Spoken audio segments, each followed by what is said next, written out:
नमस्कार दोस्तों। Supreme court से आज एक बहुत बड़ी खबर आई है। ऐसी खबर जिसका इंतजार व्यक्तिगत रूप से मैं भी कर रहा था और मेरे जैसे लाखों करोड़ों लोग कर रहे होंगे, आप दर्शक भी कर रहे होंगे। क्या है वो खबर, क्या है वो फैसला?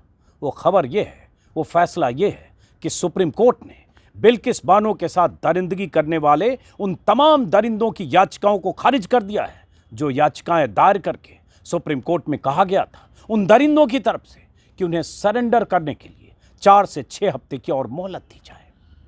आपको पता होगा कि सुप्रीम कोर्ट ने आज 8 जनवरी को बिल्किस बानो के साथ दरिंदगी करने वाले 11 गुनहगारों को, दोषियों को, सजा याफ्ता मुजरिम को, जिन्हें गुजरात और केंद्र सरकार की मेहरबानी से वक्त के पहले छोड़ दिया गया था, उन मुजरिमों की रिहाई के फैसले को निरस्त कर दिया था और आदेश दिया था कि 2 सप्ताह के भीतर वो सभी 11 दरिंदे सरेंडर करें। 2 सप्ताह पूरा होने जा रहा है। 21 तारीख उनके सरेंडर की मियाद की आखिरी तारीख थी। उससे ठीक 4 दिन पहले 18 जनवरी को 11 में से 10 दरिंदे सुप्रीम कोर्ट पहुंचे। सबकी तरफ से याचिकाएं दायर की गई, तरह तरह के बहाने बनाए गए और क्या बहाने हैं वो भी आपको बताऊंगा। और इन लोगों की तरफ से कहा गया, इनके वकीलों की तरफ से, इन्हें 5 हफ्ते, 7 हफ्ते, 6 हफ्ते की मोहलत दी जाए।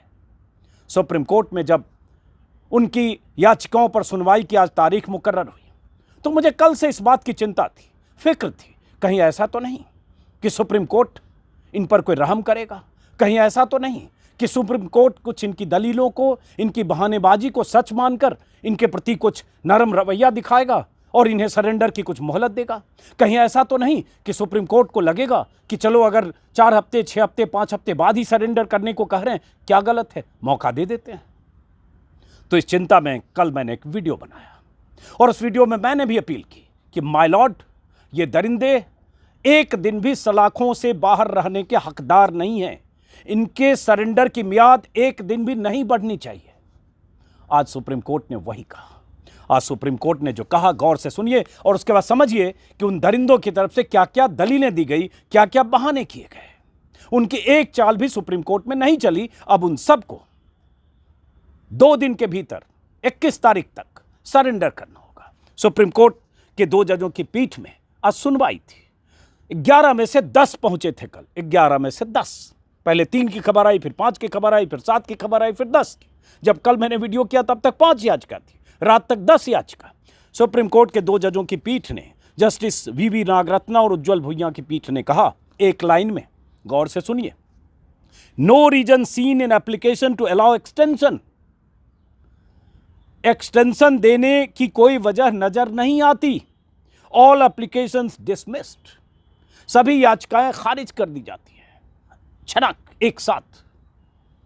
इसी फैसले की उम्मीद, इसी खबर की उम्मीद हम सबको थी कि इन्हें मोहलत नहीं मिलनी चाहिए, क्योंकि इनका गुनाह इस सदी के जघन्यतम गुनाहों में से एक है। ऐसा गुनाह जिस गुनाह के बारे में पढ़कर, सुनकर रोंगटे खड़े हो जाते हैं, आत्मा हिल जाती है। बिल्किस बानो गर्भवती 21 साल की महिला, उसके साथ गैंगरेप, उसकी मासूम बच्ची को मार डालना, उसके परिवार के 11-12 सदस्यों की हत्या, उसके रिश्तेदार जो उसकी परिवार की महिलाएं थी उनके साथ रेप, और उसके बाद बिल्किस बानो का दर दर की ठोकर खाना, 21 साल तक लड़ाई लड़ना, 22 साल तक सुप्रीम कोर्ट तक बार बार दरवाजे पर सुप्रीम कोर्ट के आना, और उसके बाद गुजरात सरकार और मोदी सरकार की मेहरबानी से उन दरिंदों की रिहाई का रास्ता बुलंद करना, और आज़ादी के अमृत महोत्सव के दिन प्रधानमंत्री के लाल किले से भाषण के वक्त गुजरात की जेल से उन दरिंदों को रिहा किया जाना, और रिहा होने के बाद उन दरिंदों का मुंह मीठा कराया जाना, उनके गले में माला डालना, उन्हें टीका लगाना, पूरे देश ने देखा था। और बीजेपी विधायक का यह कहना कि संस्कारी ब्राह्मण है, बीजेपी नेताओं की चुप्पी या बचाओ, पूरे देश ने देखा था। लेकिन बिल्किस बानो पर क्या गुजरी होगी उसका 1000वां हिस्सा भी हम महसूस नहीं कर सकते। लेकिन जब बिल्किस बानो को ये की लड़ाई सुप्रीम कोर्ट में अंजाम तक पहुंची, और जब सुप्रीम कोर्ट ने 8 जनवरी को यह फैसला दिया कि इन दरिंदों के साथ जो गुजरात सरकार ने जिस ढंग से रिहाई की वो एक फ्रॉड था, इन दरिंदों को, इन गुनहगारों को, इन दोषियों को, इन कन्विक्टेड लोगों को जिस ढंग से सजा माफी नीति की आड़ में छोड़ा गया वो एक फ्रॉड था, चालाकी थी, कोर्ट को गुमराह किया गया, बहुत कुछ कहा था सुप्रीम कोर्ट ने विस्तार से, कल भी मैंने बताया था, इसलिए उस विस्तार में जाने से पहले जरा आज कि कौन कौन पहुंचे सुप्रीम कोर्ट और क्या क्या बहाने किए, इसको सुनिए। ये तो आपने जान लिया कि सुप्रीम कोर्ट ने जस्टिस नागरत्ना और उनकी पीठ ने, उज्जवल भुइयां की पीठ ने कहा कि याचिकाओं में जो दोषियों ने अपने कारण बताए हैं उनमें कोई दम नहीं है और ये सरेंडर करने से नहीं रोकते हैं। आवेदन देखने के बाद कोर्ट ने कहा हमने पहले ही आपको 2 सप्ताह का समय दिया था ताकि आप अपने काम निपटा सकें। जो भी काम है निपटा लीजिए, जिसके बहाने अभी कर रहे हैं, क्या बहाने कर रहे हैं वो भी सुन लीजिए। पीठ ने कहा हमें अन्य मुद्दों पर जाने की जरूरत नहीं है। कानून के शासन का उल्लंघन हुआ क्योंकि गुजरात सरकार के पास जो पावर नहीं था उसे भी अपने हाथों में लिया और उसका दुरुपयोग किया। इस आधार पर छूट के आदेश को भी रद्द किए जाने योग्य है, छूट का आदेश भी रद्द किए जाने योग्य है। हम गुजरात सरकार द्वारा शक्ति के दुरुपयोग के आधार पर छूट के आदेशों को भी रद्द करते हैं। और गुजरात सरकार की चालाकी, जिस पर बहुत बार हम लोग बात कर चुके हैं, उसे अधिकार नहीं था। जिन दरिंदों को, जिन दोषियों को, जिन गुनहगारों को महाराष्ट्र में मुंबई हाईकोर्ट से सजा मिली थी, उन्हें गुजरात की सजा माफी नीति के तहत उन्हें गुजरात सरकार रिहा नहीं कर सकती थी, लेकिन गुजरात सरकार ने किया और अमित शाह के मंत्रालय ने रिहाई के लिए अप्रूवल दिया। वो एक पन्ना बार बार मैं आप लोगों को दिखाता हूं। तो सब कुछ तय करके हुआ, गुजरात चुनाव के ठीक पहले हुआ। और आज सुप्रीम कोर्ट ने कह दिया कि आप इस लायक नहीं है कि आपको सरेंडर करने के लिए मोहलत दी जाए। और कल भी मैंने वीडियो में कहा था कि माय लॉर्ड, इन्हें एक दिन भी सलाखों के बाहर रहने की अनुमति नहीं मिलनी चाहिए, हकदार नहीं है। सुप्रीम कोर्ट में जो लोग गए 11 में से 10, उनके बहाने सुनिए। गोविंद भाई, इन्होंने कहा उनके पिता की उम्र 88 साल है, मां की 75, उनकी देखभाल करने वाले एकमात्र व्यक्ति हैं। रमेश रूपा भाई चांदना, इन्होंने कहा बेटे की शादी की व्यवस्था करनी है, बेटे की शादी के लिए इन्हें वक्त चाहिए और इसलिए बाहर रहना चाहते हैं। और जिस बेटी बिल्किस बानो 21 साल की ही तो थी, जिसकी बेटी को पटक कर मार डाला, जिसके साथ बलात्कार किया, जिनके रिश्तेदारों को मार डाला, वो भी तो किसी की बेटी थी, किसी की पत्नी भी थी, किसी की बहन थी। क्या हुआ उनके साथ? हकदार हैं क्या किस आधार पर ये बेटे की शादी में शामिल होना चाहते हैं, ये बेटी की शादी की व्यवस्था करना चाहते हैं, इसलिए इन्हें छुट्टी मिले? और वो भी तब जब ये लोग 14 साल 15 साल की सजा उम्र कैद के तौर पर काट रहे थे, उस सजा के दौरान 4-4 साल 3-3 साल बाहर रहे, गुजरात सरकार की मेहरबानी से, जेल प्रशासन की मेहरबानी से। उस पर भी कई बार वीडियो में जिक्र कर चुका, इसमें भी संक्षिप्त बता दूंगा। मितेश चिमनलाल भट्ट ने कहा उनकी सर्दी के मौसम में फसल कटाई के लिए तैयार हैं, वो आत्मसमर्पण सरेंडर करने से पहले इस काम को पूरा करना चाहते हैं, फसल की कटाई करना चाहते हैं और उसके लिए उनको वक्त चाहिए। अरे फसल की कटाई के लिए 500 रुपये में दिहाड़ी मजदूर मिलता है। आपके जो परिवार के लोग हैं दिहाड़ी मजदूर फिट करें और फसल की कटाई करें। जब अब 13 साल 12 साल जेल में बंद थे, फसल की कटाई कौन कर रहा था? और आपको फसल की चिंता है, उस बिल्किस बानो की नहीं, जो आज भी खून के आंसू रोती अगर इन दरिंदों को सरेंडर करने के लिए 4 हफ्ते 8 हफ्ते की मोहलत मिल जाती। क्योंकि बिल्किस बानो पहली बार खुशी के आंसू रोई थी उस दिन 8 जनवरी को, जब फैसला सुप्रीम कोर्ट ने दिया कि इन्हें फिर से सलाखों के पीछे भेजिए। बिल्किस बानो तो रोती रही, बिलखती रही, अदालतों के चक्कर काटती रही, किसने सुनी उसकी? और जब फैसला हुआ और उस फैसले के हिसाब से उम्र कैद की सजा मिली, जो सजा पहले ही कम है, उनकी दरिंदगी को देखते हुए जिस तरह की घटना हुई, जिस तरह से उन्होंने किया, उसके हिसाब से उम्र कैद सजा कम है। लेकिन उम्र कैद में भी 14 साल के बाद मेहरबानी। तो उसके बाद से बिल्किस बानो कैसे लड़ी 1.5 साल तक सुप्रीम कोर्ट में। बिल्किस बानो के साथ कुछ याचिकाकर्ता महिलाएं भी थी, महुआ मोइत्रा, रूपरेखा वर्मा, सुभाषिनी अली, रेवती लॉल और उनके साथ कुछ एडवोकेट्स, इंदिरा जयसिंह, बृंदा ग्रोवर और शोभा गुप्ता। इन महिलाओं ने, इन वकीलों ने, इन याचिकाकर्ताओं ने और खुद बिल्किस ने अगर लड़ाई सुप्रीम कोर्ट में नहीं लड़ी होती तो ये दरिंदे बाहर होते गुजरात सरकार और मोदी सरकार की मेहरबानी से। तो ये बहाना फसल कटाई का। उसके बाद प्रदीप रमनलाल मोढ़िया ने कहा अभी उनके फेफड़े की सर्जरी हुई है, उन्हें ठीक होने के लिए समय चाहिए। जाइए जेल में ठीक होइए, जेल में इंतजाम है, जेल में डॉक्टर होता है।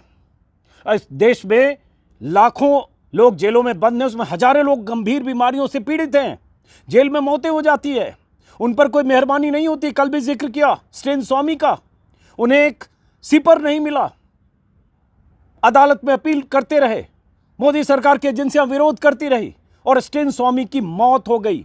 ऐसे कई लोगों की मौतें हुई है, उन्हें जमानत नहीं मिला, उन्हें पैरोल नहीं मिला, उन्हें फरलो नहीं मिला, जो इन सबको मिलता रहा, बार बार बार बार बार बार मिलता रहा। वो भी तब कि 14 दिन के पैरोल पर बाहर आए, 200 दिन रहे, 15 दिन 25 दिन के पैरोल पर बाहर आए, 150 दिन बाहर रहे।